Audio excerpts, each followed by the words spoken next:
ঈদ মুবারক বোনেরা, তাকাব্বালাল্লাহু মিন্না ওয়া মিনকুম। আজ সেই মহা আনন্দের দিন। আলহামদুলিল্লাহ, দীর্ঘ ১ মাস রোজা রাখার পর, তারাবি পড়ার পর আল্লাহ সুবহানাহু ওয়া তাআলা আজ আমাদের এই খুশির দিন, এই ঈদের দিন উপহার দিয়েছেন। আপনাদের সবাইকে ঈদুল ফিতরের অনেক অনেক শুভেচ্ছা। বোনেরা, ঈদের সকাল মানেই তো আমাদের নারীদের এক অন্য রকম ব্যস্ততা, তাই না? সকালে উঠেই সেমাই রান্না, পায়েস তৈরি, ঘর গোছানো, বাচ্চাদের নতুন জামা পরিয়ে দেওয়া, কত কাজ। কিন্তু জানেন কি, এই ব্যস্ততার মাঝেও শুধু কেনাকাটা আর রান্না নয়, এমন ৫টি খুব সহজ সুন্নাহ আছে যেগুলো ঈদের সকালে পালন করলে আপনার পুরো ঈদের দিনটি রহমত আর বরকতে ভরে যাবে। আজকের ভিডিওটি খুব স্পেশাল। এই ভিডিওটি এখনই সেভ করে রাখুন। ঈদের সকালে কাজ করতে করতেই এই ভিডিওটি চালিয়ে দিন আর একে একে এই ৫টি আমল করে ফেলুন। চলুন আমাদের ঈদের দিনটাকে শুধু উৎসব নয়, ইবাদতেও পরিণত করি। বোনেরা, ঈদের দিনটি কিন্তু সাধারণ কোনো দিন নয়, এটা হলো আমাদের পুরস্কার পাওয়ার দিন। হাদিস শরীফে এসেছে, ঈদের দিন সকালে আল্লাহ তাআলা ফিরেশতাদের পাঠিয়ে দেন। ফিরেশতারা রাস্তায় রাস্তায় দাঁড়িয়ে যান আর ঘোষণা করতে থাকেন, হে মুসলিমরা, তোমরা তোমাদের দয়ালু রবের দিকে চলো। তিনি তোমাদের ভালো কাজের তাওফিক দিয়েছেন এবং আজ তিনি তোমাদের বড় পুরস্কার দেবেন। সুবহান আল্লাহ। ভেবে দেখুন বোনেরা, আল্লাহ স্বয়ং ঘোষণা করছেন, হে আমার বান্দারা, তোমরা ১ মাস রোজা রেখেছ, কষ্ট করেছ, নামাজ পড়েছ, আজ আমি তোমাদের পুরস্কার দেব। এই দিনটা বছরের সেরা দিনগুলোর একটি। তাই সকালের শুরুটা যদি আমরা আমাদের প্রিয় নবীজির সুন্নাহ দিয়ে শুরু করতে পারি, তবে এই খুশি আর বরকত সারা দিন আমাদের সাথে থাকবে ইনশাআল্লাহ। চলুন বোনেরা, হানাফি মাযহাবের আলোকে আমরা জেনে নিই সেই ৫টি সহজ সুন্নাহ যা একজন মুসলিম নারী হিসেবে ঈদের সকালে আমাদের করা উচিত। প্রথম সুন্নাহ, ঈদের দিন গোসল করা। ঈদের সকালে ফজরের নামাজের আগে বা পরে গোসল করা একটি গুরুত্বপূর্ণ সুন্নাহ। ঈদের দিনটি পরিষ্কার পরিচ্ছন্নতা আর সতেজতার দিন।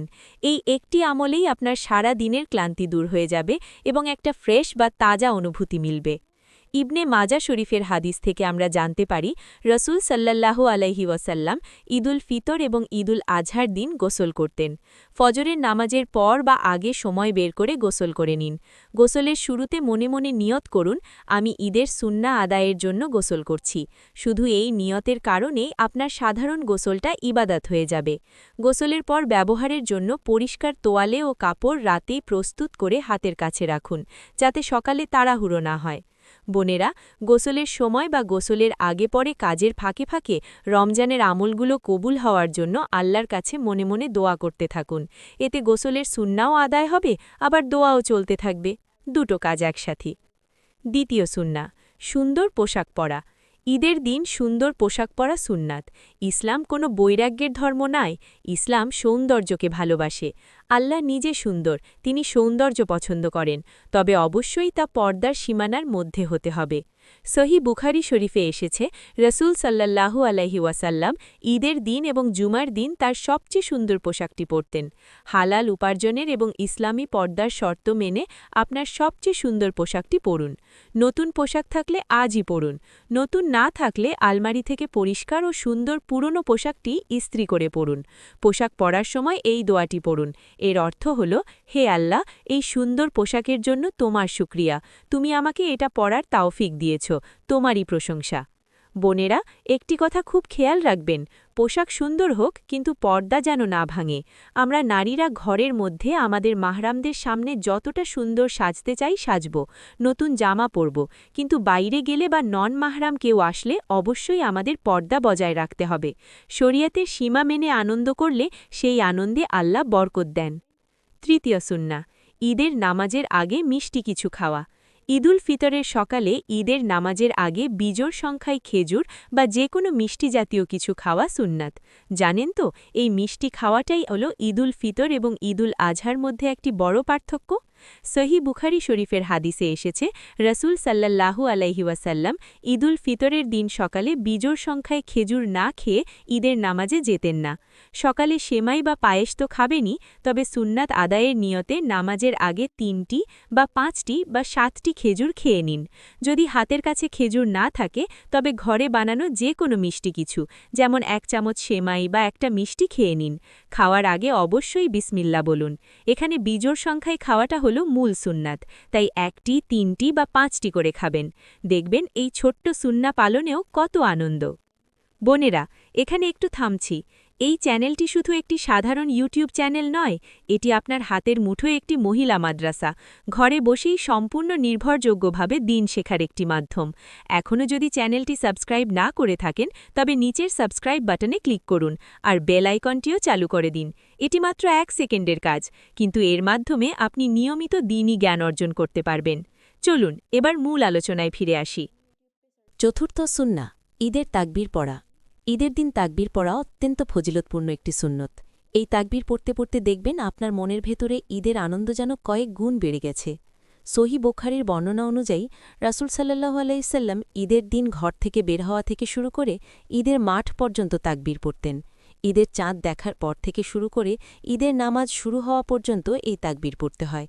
তাকবীরের বাংলা উচ্চারণটি হল আল্লাহু আকবার, আল্লাহু আকবার, লা ইলাহা ইল্লাল্লাহু, আল্লাহু আকবার, আল্লাহু আকবার, ওয়ালিল্লাহিল হামদ। এর চমৎকার অর্থ হল আল্লাহ সর্বশ্রেষ্ঠ, আল্লাহ সর্বশ্রেষ্ঠ, আল্লাহ ছাড়া কোনো ইলাহ নেই, আল্লাহ সর্বশ্রেষ্ঠ, আল্লাহ সর্বশ্রেষ্ঠ, সব প্রশংসা কেবল আল্লাহরই জন্য। আপনারা ঘরে বসে নিচু স্বরে বা স্বাভাবিক আওয়াজে এটি পড়তে পারেন। পরিবারের সবাই মিলে পড়লে ঘরের পরিবেশটাই ঈদের আনন্দে ভরে যাবে। সকালে চুলোয় সেমাই নাড়তে নাড়তে বা বাচ্চাদের রেডি করতে করতে মুখে মুখে এই তাকবীর পড়তে পারেন। কাজও হবে, আবার সুন্নাহর সওয়াবও আমলনামায় লেখা হয়ে যাবে। সুবহানাল্লাহ। পঞ্চম সুন্নাহ, ঈদের শুভেচ্ছা বিনিময়। ঈদের দিন একে অপরের সাথে দেখা হলে আনন্দ প্রকাশ করা এবং শুভেচ্ছা জানানো সুন্নাত। ইসলাম কত সুন্দর দেখুন, এই শুভেচ্ছার ভেতরেই লুকিয়ে আছে একে অপরের জন্য প্রাণ ভরা দোয়া। ফাথুল বারী গ্রন্থে এসেছে, সাহাবায়ে কিরাম ঈদের দিন একে অপরের সাথে দেখা হলে বলতেন, আল্লাহ আমাদের ও আপনাদের আমল কবুল করুন। সুন্নাহসম্মত শুভেচ্ছা হল তাকাব্বালাল্লাহু মিন্না ওয়া মিনকুম। এর অর্থ হল আল্লাহ আমাদের ও আপনাদের রমজানের যাবতীয় আমল কবুল করুন। আপনার পরিবার, প্রতিবেশী ও বান্ধবীদের সাথে দেখা হলে এই শুভেচ্ছা দিন। যারা দূরে আছেন তাদের ফোনে বা মেসেজে এই দোয়াটি লিখে পাঠাতে পারেন। হানাফি মত অনুযায়ী আমাদের দেশে প্রচলিত ঈদ মুবারক বলাও সম্পূর্ণ জায়েজ, এবং এটিও শুভেচ্ছার একটি সুন্দর মাধ্যম। বোনেরা, শুভেচ্ছা দেওয়ার সময় মুখে একটা সুন্দর হাসি রাখবেন। মুচকি হাসাও কিন্তু আমাদের নবীজির একটি সুন্নাহ, এবং এটি একটি সাদাকা। আপনার একটি সুন্দর হাসি আরেকজন বোনের ঈদের আনন্দ বাড়িয়ে দিতে পারে। ভিডিও শেষ করার আগে বোনাস হিসাবে আরও 3টি ছোট আমলের কথা মনে করিয়ে দিচ্ছি, যেগুলো হানাফি ফিকহ অনুযায়ী খুবই গুরুত্বপূর্ণ। 1. ফিতরা দেওয়া। ঈদের নামাজের আগেই পরিবারের সবার পক্ষ থেকে সাদাকাতুল ফিতর আদায় করে দেবেন। এটা রোজা অবস্থায় হয়ে যাওয়া ভুল ত্রুটির ক্ষতিপূরণ। 2. আত্মীয়দের সাথে দেখা করা বা সিলাতুর রাহিম। ঈদের দিন আত্মীয় স্বজনের বাসায় যাওয়া বা অন্তত ফোন করে খোঁজ নেওয়া বিশাল বড় সওয়াবের কাজ। কারো সাথে মনোমালিন্য থাকলে আজই তা মিটিয়ে ফেলুন। 3. গরিবদের কথা মনে করা। আপনার আশেপাশের অসহায় মানুষ, কাজের বুয়া বা দারোয়ান চাচাকে ঈদের খাবারে শরিক করুন। ঈদের আনন্দ ভাগ করে নিলে কমে না, বরং বহু গুণ বেড়ে যায়। আমার প্রিয় বোনেরা, এই যে 5টি সুন্নার কথা বললাম, এগুলো খুবই সহজ, তাই না? গোসল করা, সুন্দর কাপড় পরা, মিষ্টি খাওয়া, তাকবীর বলা আর শুভেচ্ছা বিনিময় করা। এই ছোট্ট কাজগুলো সুন্নার নিয়তে করলে আপনার ঈদের পুরো দিনটি রহমত আর বরকতময় হবে। আল্লাহর রহমত ও খুশি সারা দিন আপনার সাথে থাকবে। ঈদ মুবারক। আল্লাহ সুবহানাহু ওয়া তাআলা আমাদের সবার ঈদ কবুল করুন। আমাদের রমজানের ভাঙাচোরা রোজা, তারাবি আর কোরআন তেলাওয়াতগুলো দয়া করে কবুল করে নিন। আমাদের পরিবারগুলোকে সারা বছর সুখে, শান্তিতে, সুস্থতায় ও ঈমানের সাথে রাখুন। আমিন ইয়া রব্বাল আলামিন। আজকের ভিডিওটি কেমন লাগলো তা অবশ্যই জানাবেন। কমেন্টে এখনই লিখুন ঈদ মুবারক। আমি এই 5টি সুন্নাহ পালন করব ইনশাআল্লাহ। আপনার একটি কমেন্ট আমাকে অনেক উৎসাহ দেয়। এই ভিডিওটি আপনার মা, বোন, ননদ বা বান্ধবীদের সাথে শেয়ার করুন। তাদের ইনবক্সে পাঠিয়ে দিন, যাতে তারাও এই সুন্নাহগুলো জেনে আমল করতে পারে। ভিডিওটি সেভ করে রাখুন। আর হ্যাঁ, চ্যানেলটি সাবস্ক্রাইব করতে কিন্তু ভুলবেন না। সবাই ভালো থাকবেন, নিরাপদে থাকবেন এবং পর্দার সাথে ঈদের আনন্দ উপভোগ করবেন। ফি আমানিল্লাহ।